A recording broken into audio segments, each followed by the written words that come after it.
Now exercise 8.3, question number 3. Okay, I will read question.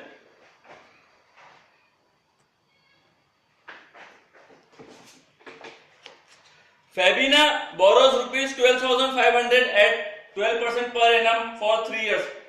Fabina ने 12,500 rupees उधार लिया. Interest कितना है 12% और कितने साल के लिए 3 इयर्स के लिए एट सिंपल इंटरेस्ट. लेकिन यहाँ इंटरेस्ट कौन सा है? सिंपल इंटरेस्ट पे लिया. ठीक है. And Radha borrows the same amount for same time period at 10%. Okay, Radha ने क्या किया? सेम अमाउंट लिया फॉर 3 इयर्स. ईयर सेम है लेकिन उसका रेट ऑफ इंटरेस्ट क्या है?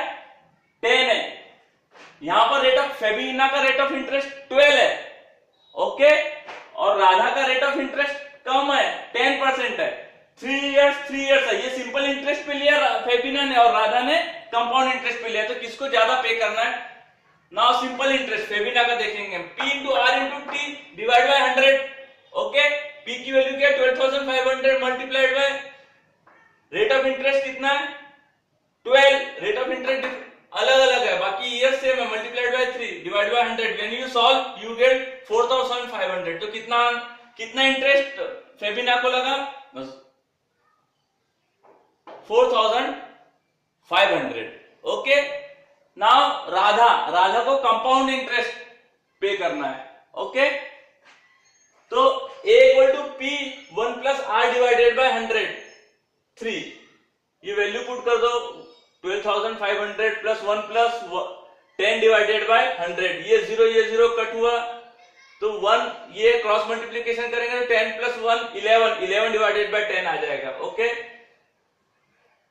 12,500 मल्टीप्लाई बाय 3 टाइम्स है तो 3 टाइम्स लिखो. कट करके आंसर कितना आएगा आपके पास?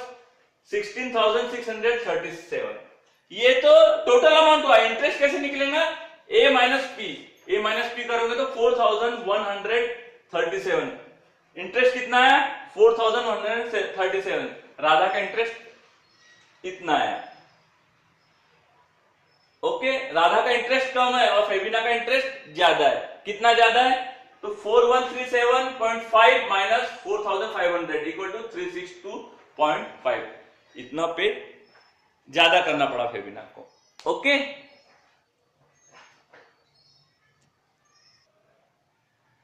Now question number 5. Okay, I am reading question number 5. Okay, of exercise 8.3. you look at your book. I have not written question here. So Vasudevan invested rupees 60,000 at an interest of 12%. Vasudevan ने क्या किया? 60,000 amount he has invested at 12% per annum. Interest rate कितना है? 12% per annum. Per annum compounded half yearly. What amount would he get after 6 months? Now इस question में एक trick है. Principal amount कितना है? 60,000 है और रेट ऑफ इंटरेस्ट कितना है? 12% है. लेकिन कंपाउंडेड हाफ ईयरली करेगा वो. ठीक है, कुछ लोग होते हैं जो ज्यादा ब्याज लेते हैं. ठीक है ना, तो वो क्या कर रहा है?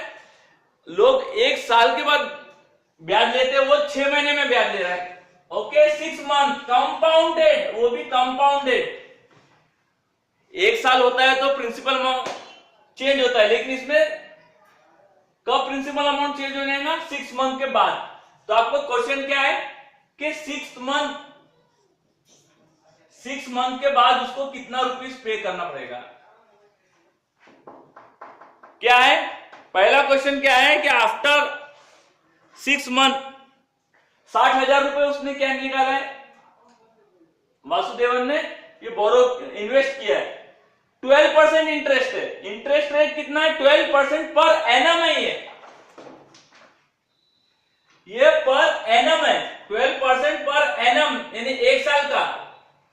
लेकिन कंपाउंडेड जो अमाउंट है, ये जो 12% है साल का 12% है, लेकिन वो कंपाउंडेड 6 मंथ में करता है, तो 6 मंथ का इंटरेस्ट कितना हो जाएगा, हाफ करना पड़ेगा इसका। करेक्ट।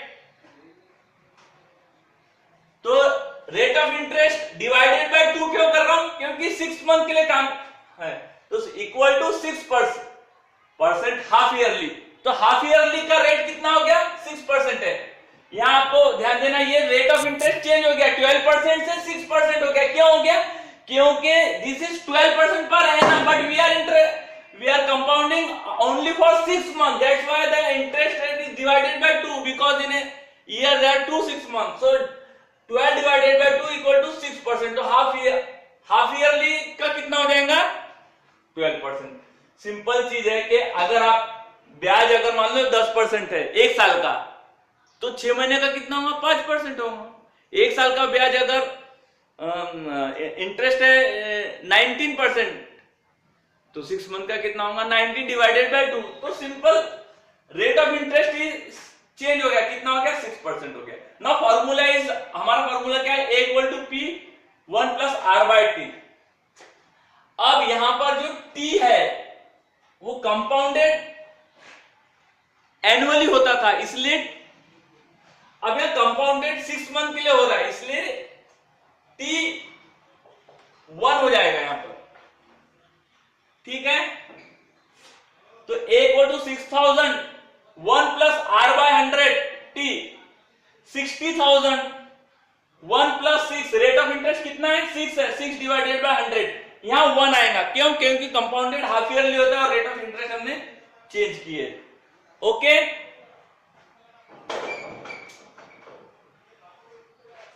जब आप इसको कट करोगे 2 3 जा एंड 250 टाइम्स। ओके, तो ये इक्वेशन कैसे बन जाएगा, 60,000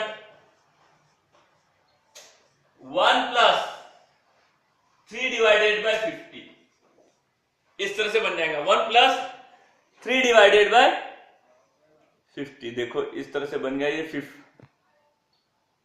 ना 50 प्लस 3 53, तो 53 डिवाइडेड बाय 50, ये आ गया 53 डिवाइडेड बाय 50। ओके, ये मल्टीप्लीकेशन में ये 0 0 कट, इसको आप सॉल्व करोगे तो कितना आंसर मिलेगा, 63,600। तो ये आपका अमाउंट हो गया। 6 महीने बाद आपको इतना अमाउंट पे करना है, ठीक है, क्योंकि कंपाउंडेड हाफ ईयरली है। ओके, नाउ पार्ट 2 इसका क्या है कि ये 6 मंथ के लिए था, अब आपको निकालना है यहां पर, ये प्रॉब्लम यहां खत्म हो गया। नाउ 1 ईयर के लिए निकालना है आपको। कितने ईयर के लिए निकालना है, 1 ईयर के लिए। अमाउंट कितना है, सेम है 60,000, रेट ऑफ इंटरेस्ट कितना है, 12% है, और टाइम क्या है, 1 ईयर है। ओके, 6 मंथ के लिए निकाल लिया। ये जो अमाउंट, प्रिंसिपल अमाउंट जो चेंज हो रहा है वो हर 6 महीने में चेंज हो रहा है, कंपाउंडेड हाफ ईयरली। आपको ये ध्यान रखना है कि half year, compounded half yearly बोला है। जब कंपाउंडेड ईयरली बोलता है तो अब ये हाफ ईयरली बोला है, तो इसमें क्या चेंज होगा हम देखेंगे। ठीक है, 1 ईयर के लिए। तो रेट ऑफ इंटरेस्ट जब हाफ ईयरली बोला है तो 12 डिवाइडेड बाय 2 करना पड़ेगा आपको, इक्वल टू 6%। हाफ ईयरली, मैं बार बार क्या बता रहा हूं, हाफ ईयरली है। Okay, T equal to 1 year. Now P equal to A1 plus R divided by 100 T 60,000 1 plus R कितना है, 6 डिवाइड बाय 100। अब ये जो T है ये टाइम पीरियड है, तो यहां पर 2 आएगा। अब सर आप बोलोगे यहां 2 आएगा, सर आप बोलोगे टाइम तो 1 ईयर है, आपने 2 क्यों लिखा, यहां पर 1 ईयर है तो यहां 2 क्यों लिखा मैंने, क्योंकि ये कैसा है, ये half yearly, compounded half yearly है, इसलिए यहां 2 लिखा मैंने। एक ईयर में कितने 6 मंथ आएंगे, 6 मंथ में चेंज हो रहा है, तो एक ईयर में 2 6 मंथ आएंगे, इसलिए मैंने यहां पर 2 लिखा। आपको ये ध्यान देना है। 2 क्यों लिखा, क्योंकि ये यहां पर 6 मंथ 2 बार आते हैं एक साल में, इसलिए मैंने यहां 2 लिखा। Okay, clear. इसके बाद आप सॉल्व कर सकते हो। इसको अगर आप सॉल्व करोगे तो आंसर कितना आएगा, आंसर आएगा 67416। 67416, ये आप सॉल्व कर लो। क्लियर।